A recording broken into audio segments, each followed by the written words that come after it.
down by the Saxon Mill to do part 2 of our reading from the Layman's Guide to the English Constitution by Albert Burgess. We started off at Warwick Castle yesterday, floating on a pedalo, and we got to this bit about going with the flow, and the pedalo started getting drawn down into a sluice, and my daughter was like, "Mum," so I had to stop the video, and so we're here by some more water and the Saxon Mill today, because it leads on to like stuff about Alfred the Great. So if you're interested in the English Constitution, this is a great layman.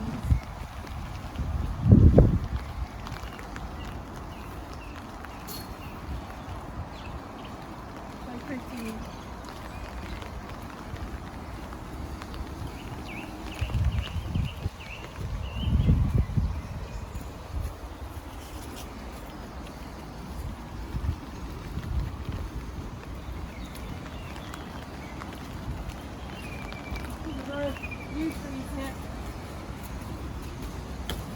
Quite covered, isn't it, in this spot? Let's do it here, under this tree.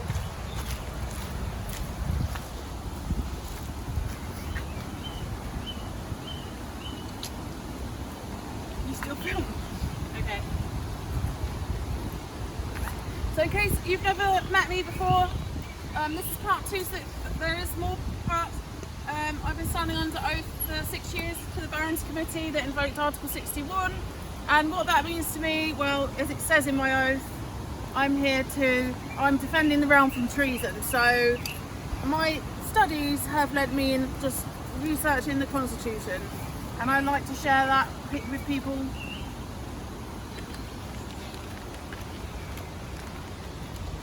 And people like Albert Burgess, who have worked hard to do these things.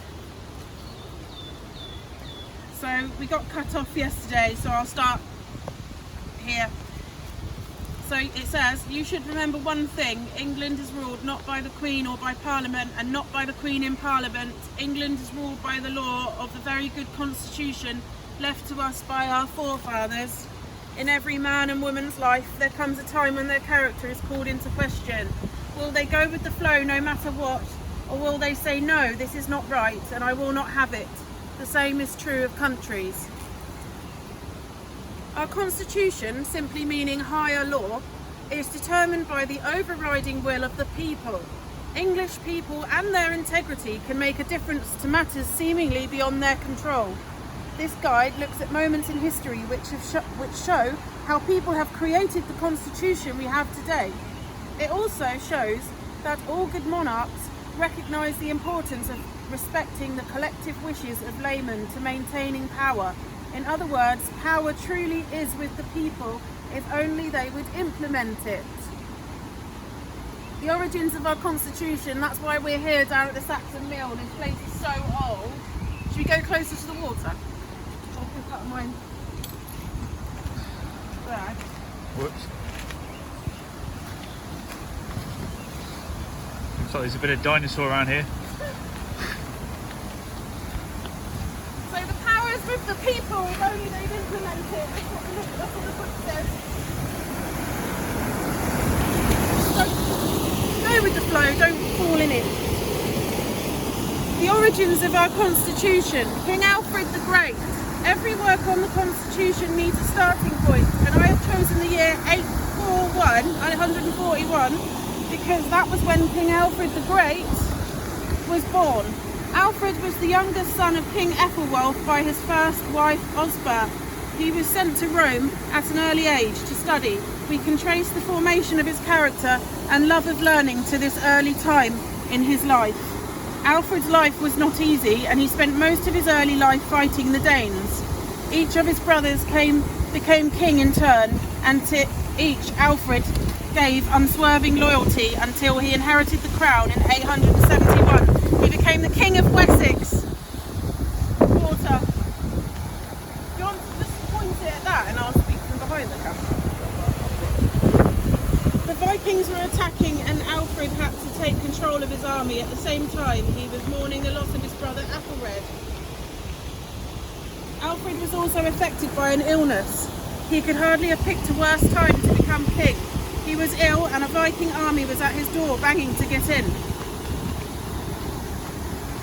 Alfred managed to defeat the Viking army and establish his kingdom from Watling Street to the south coast. He made his kingdom strong enough to defend itself by building a strong navy to defeat the Viking longships at sea. He built fortified towns and set up a form of national service so that half the men were in arms and the others worked the land. In doing so, he was able to defend the towns until a larger army could be mustered to come to its aid. He became the only Saxon king to maintain full control of his kingdom, so he became known as King of all the English. We need to step out of the rain again, because I'm getting the book wet.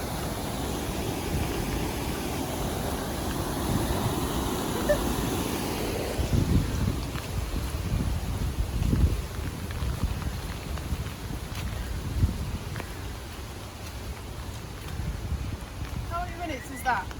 6 so far. It was not only Alfred's ability as a war leader which earned him the title Great. He set out to educate all his people, including the elderly. An elderman who could not or would not learn was retired and replaced by a younger man. It is in the field of law that we owe most to Alfred. He visited all the old kingdoms and took the best laws and customs from each of them. Custom is a practice that has been in use from times of greatest antiquity with the approval of the people. By its very nature, custom cannot be repealed, as it is the rule of the land and its people. Alfred recorded these laws and customs in a book he called the Dome, taken from doom, meaning punishment. Each of Alfred's laws was based on the teachings of the Holy Bible. Alfred showed the Dome to the Witan, councillors of the Saxon king, who agreed that it contained good law. It was issued throughout Alfred's England as the King's Law. It was not until his grandson, Athelstan, united the whole of England under one king that Alfred's law covered the whole kingdom of England. It is because of his book of law that Alfred is still held in the hearts and minds of English people. Alfred had witnessed his father and brother's rule, so he had a strong sense of how to manage his kingdom. He had decided upon a suitable candidate for archbishop, but the Pope had other ideas, sending him an archbishop from Rome. Alfred returned the Pope's choice, but the Pope sent him back to Alfred again with a message. He, the Pope, anointed every king in the world, and if Alfred wanted to remain king, he would have to accept the archbishop chosen by him. Despite this, Alfred sent the archbishop back to the Pope with another message, that he was elected king by the English and would do what was in their best interest. This incident began England's refusal to accept any foreign interference. Should we stop there? Okay, we're on William I, so after that the Conqueror goes to the Normans, so we'll stop there with the Saxon kings, Alfred the Great at the Saxon Mill. Thank you for tuning in, and if you'd like to find out more, please look at the links below, because I'll link you to our website and Patreon account, and you can click subscribe and tune into all our emails. So thanks for watching, and join our Facebook group, because we've got a lovely community on Facebook. And if you're from our Facebook group, thank you for watching.